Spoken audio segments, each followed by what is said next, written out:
بعد فأعوذ بالله من الشيطان الرجيم بسم الله الرحمن الرحيم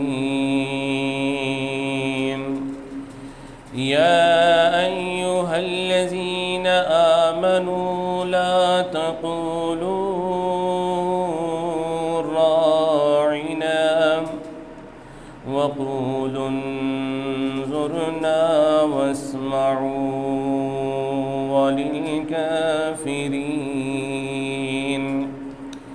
وللكافرين عذاب أليم. وقال الله تعالى في موضع آخر يا أيها الذين آمنوا لا ترفعوا أصواتكم فوق صوت النبي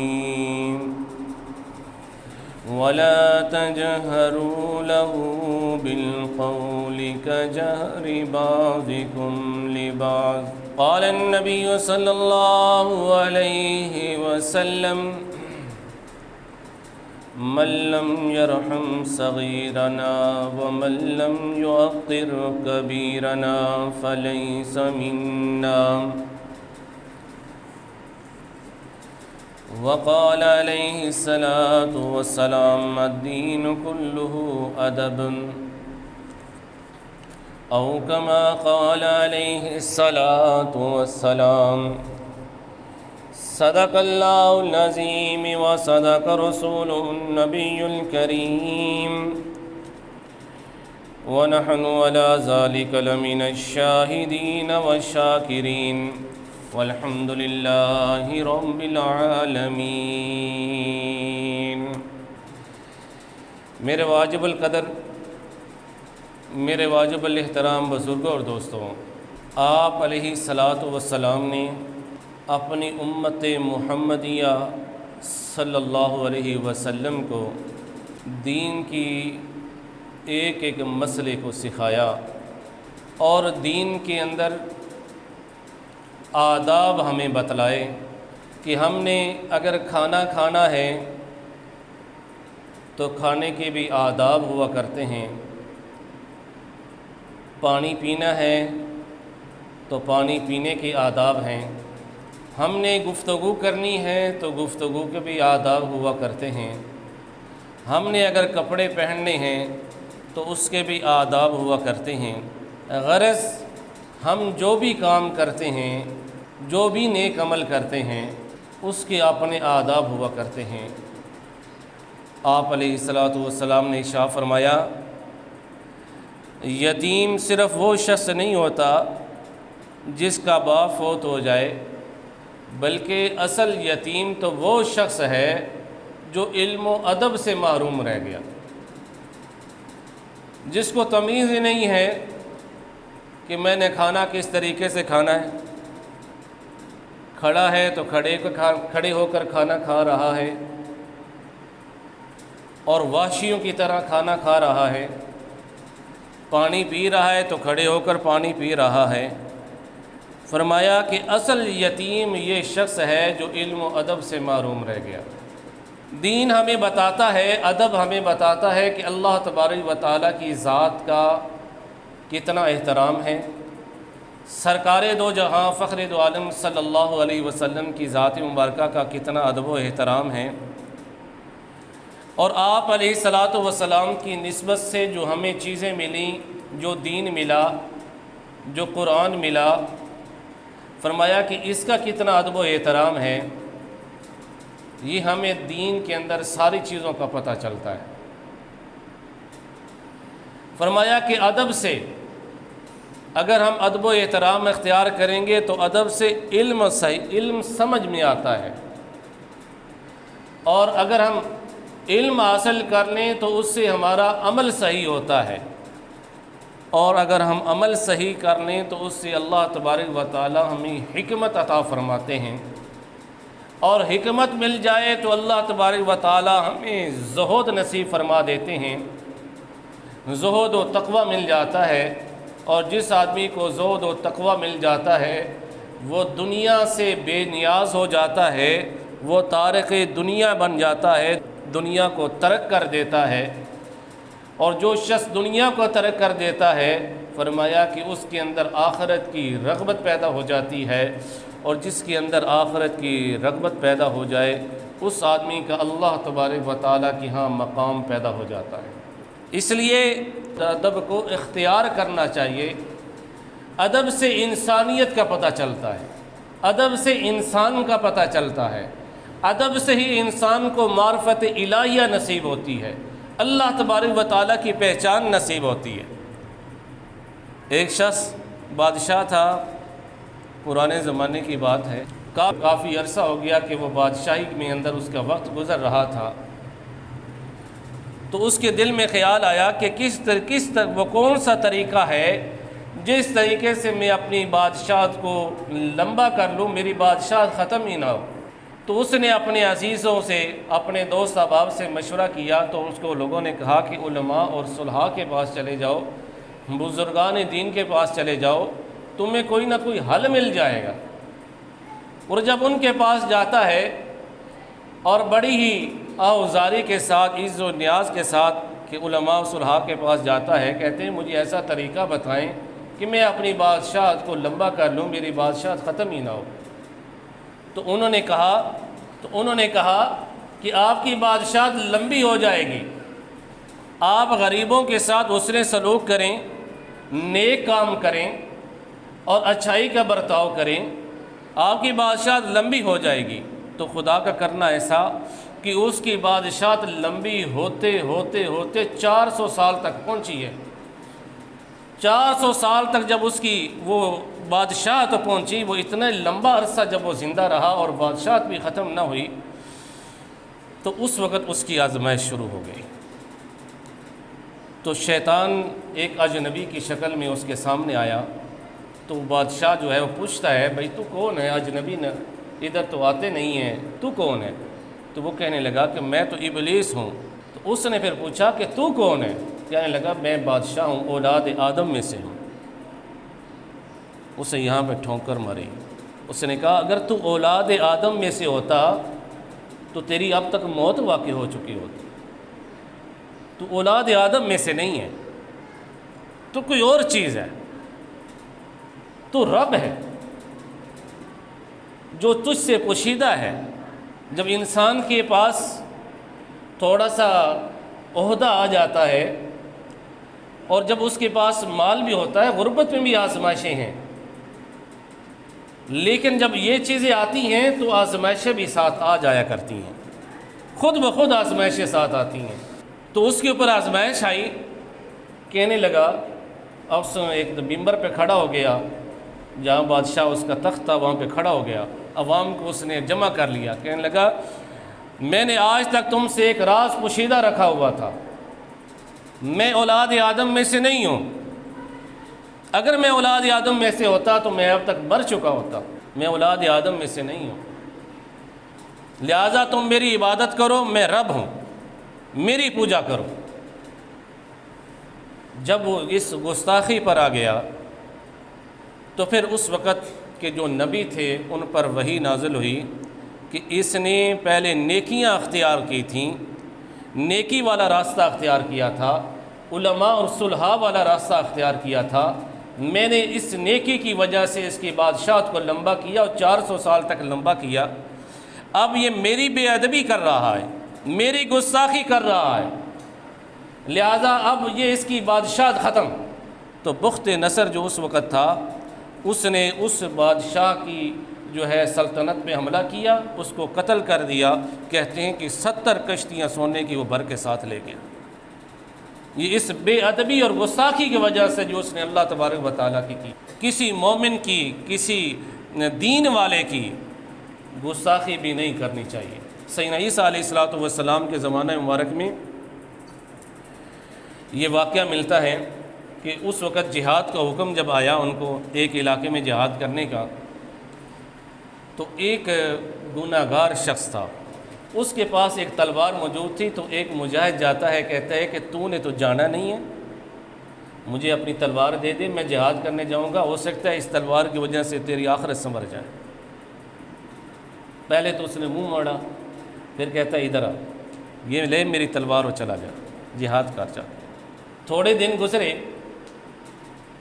وہ جو گناہگار آدمی تھا راستے میں بیٹھا ہوا تھا، سیدنا عیسیٰ علیہ السلام گزرے، اور سیدنا عیسیٰ علیہ السلام کے ساتھ ایک عابد آدمی تھا، ایک عبادت کرنے والا، اور وہ عابد آدمی جنہیں 70 سال تک اللہ تبارک و تعالیٰ کی تنہائی کے اندر اور بڑی جستجو کے ساتھ، عاجزی ان کی ساری کے ساتھ 70 سال تک اس نے اللہ تبارک و تعالیٰ کی عبادت کی۔ اللہ اکبر۔ جب یہ دونوں حضرات سیدنا عیسیٰ علیہ السلام اور وہ عابد جو ہے، وہ دونوں اس گناہگار آدمی کے پاس سے گزرتے ہیں، تو سیدنا عیسیٰ علیہ السلام کو وہ گناہگار کہتا ہے آپ اس سے ہٹ جائیں۔ وہ خود بھی ہٹ گیا، آپ اس سے ہٹ جائیں، اس کی نوست جو ہے وہ ہم پہ آ جائے گی، یہ خود تو جہنم میں جا رہا ہے، ہمیں بھی جہنم میں ڈالے گا۔ کسی آدمی کو حقیر نہیں سمجھنا چاہیے۔ اللہ تبارک و تعالیٰ کی ذات کو یہ بڑا ناپسند ہے، کسی بھی مسلمان کو حقیر نہیں سمجھنا چاہیے۔ علماء نے تو یہاں تک لکھا کافروں کو بھی جب وہ زندہ ہوں تو ان کو آدمی کچھ نہ کہے، کیوں؟ ہو سکتا ہے وہ ان کی آخری لمحات کے اندر وہ مسلمان ہو جائے اور اس کے سارے پچھلے گناہ معاف ہو جائیں، وہ جنت میں چلا جائے، اور آپ جو ہیں خود خدا نہ خواستہ آخری لمحات میں ایسی گستاخی کر جائیں کہ پچھلے ساری نیکیوں میں پانی پھر جائے۔ تو وہ عابد کہنے لگا کہ آپ نحوست ہے اس کی، وہ ہم پر بھی پڑے گی، لہذا آپ پیچھے ہٹ جائیں۔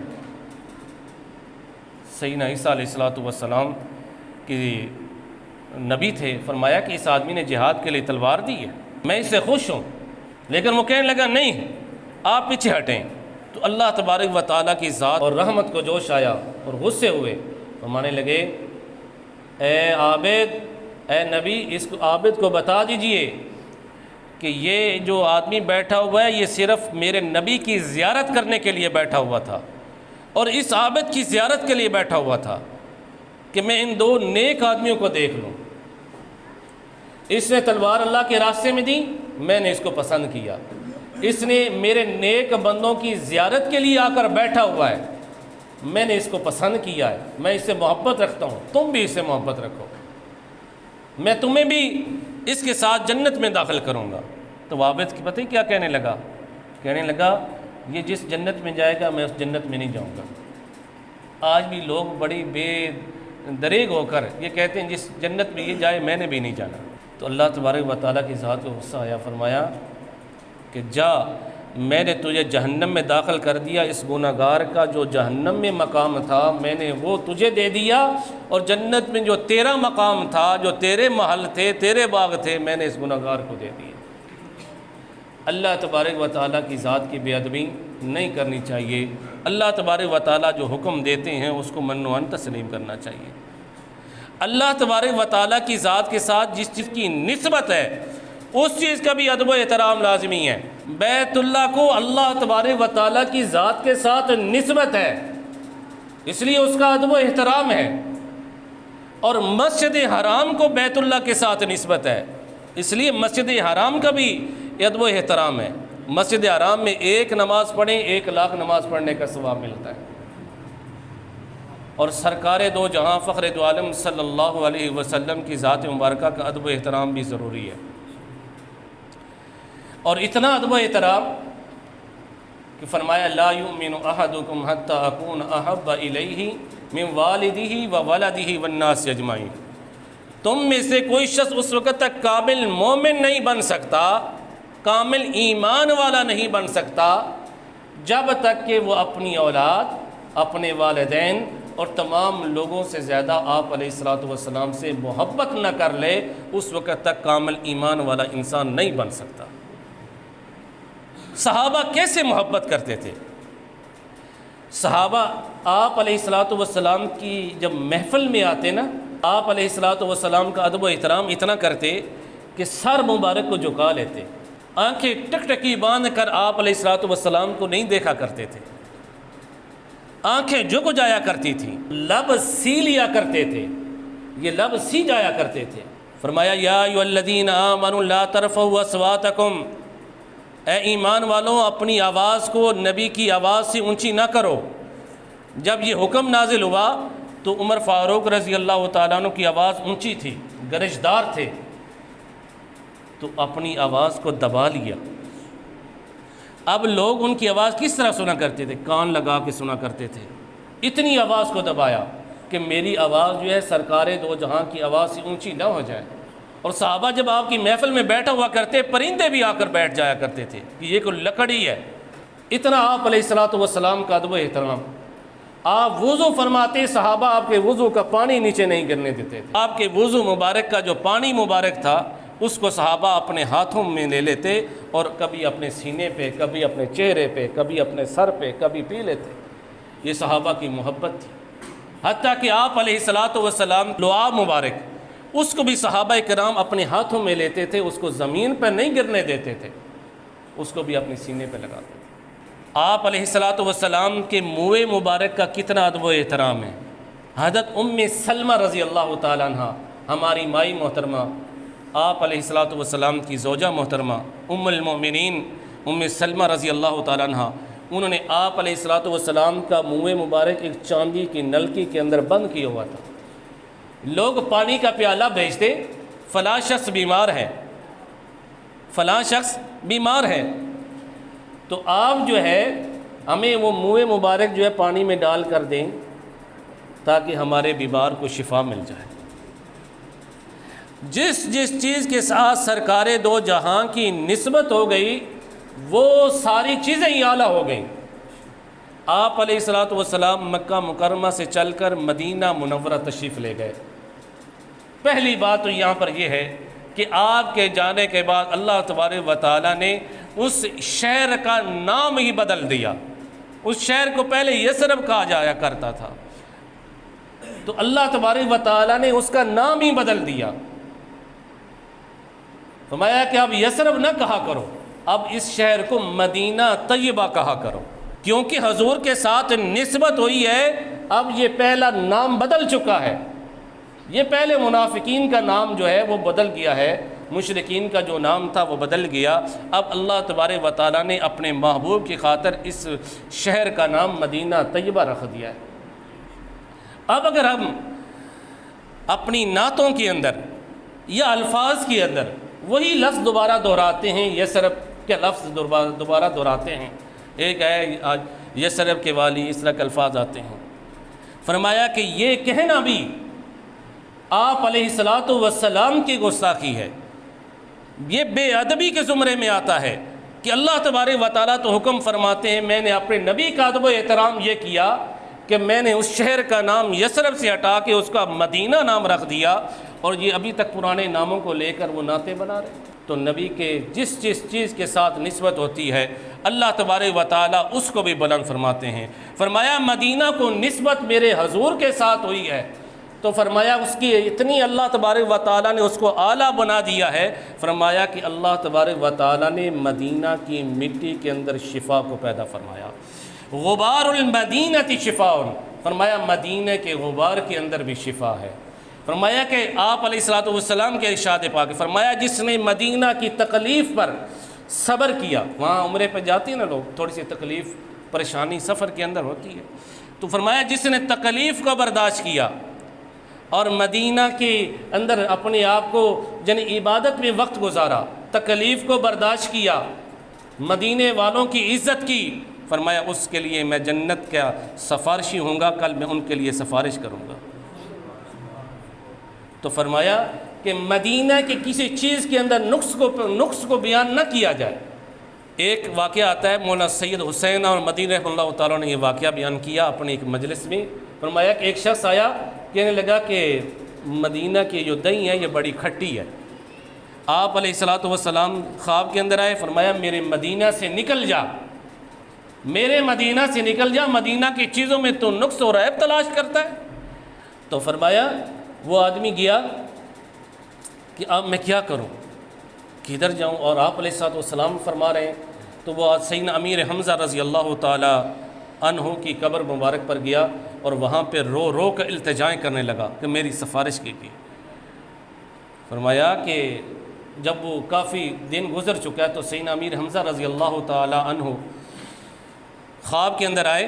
فرمایا کہ آپ نے فرمایا کہ مدینہ سے نکل جا، تیرا ایمان سلامت رہے گا، اور اگر اب بھی تو مدینہ میں رہا تیرا ایمان بھی ختم ہو جائے گا. اس لیے مدینہ کی چیزوں میں نقص اور عیب تلاش نہیں کرنا چاہیے. اللہ تبارک و تعالیٰ نے مدینہ کی مٹی کے اندر بھی شفا رکھی ہے. حضرت مولانا رشید احمد گنگوہی رضی اللہ تعالیٰ عنہ نے ایک دفعہ اپنے مرید کو کہا یہ مٹی ہے، یہ لے جا اپنے کھانے میں ڈال لینا، پانی میں ڈال کے پی لینا. وہ کہنے لگا کہ اے پیر صاحب میرے مرشد، یہ مٹی کھانا تو حرام ہے. فرمایا وہ اور مٹی ہوگی جو کھانا حرام ہوگی، یہ مدینہ کی مٹی ہے، اللہ نے اس کے اندر بھی شفا رکھی ہے. تو مدینہ کا بھی ادب و احترام ہے. جس چیز کی سرکار دو جہاں کے ساتھ نسبت ہے اس کا ادب و احترام کرنا ضروری ہے. فخر دو عالم صلی اللہ علیہ وسلم کی اولاد مبارک کا بھی ادب و احترام ضروری ہے. فرمایا فاطمہ تو بضعۃ منی، فاطمہ میرے جگر کا ٹکڑا ہے. من اذاہا، جس نے اس کو تکلیف دی اس نے مجھ کو تکلیف دی. اب فاطمہ تو بضعۃ منی فرمایا، فاطمہ میرے جگر کا ٹکڑا ہے. صحابہ ہونا الگ چیز ہے، صحابیہ ہونا الگ چیز ہے، اس کا ایک اپنا مقام ہے. لیکن یہاں پہ آپ علیہ الصلوۃ والسلام نے اپنی طرفوں نسبت کر کے فرمایا یہ میرا حصہ ہے، میرے جگر کا ٹکڑا ہے، میرا حصہ ہے، لہذا اس کا ادب و احترام کرنا چاہیے. صحابہ کرام رضوان اللہ تعالی علیہم اجمعین نے ادب و احترام کیا ہے. اور فرمایا اولیاء کرام نے کتنا ادب و احترام کیا. مولانا قاسم نانوتوی رحمہ اللہ تعالیٰ کے بارے میں آتا ہے، فرمایا کہ سید آیا، ایک سید زادے آئے، چارپائی پر بچہ تھا، چارپائی پر آ کر بیٹھ گئے. یہ وقت کے بہت بڑے عالم، بڑے محدث، بڑے مفسر، بڑے عالم.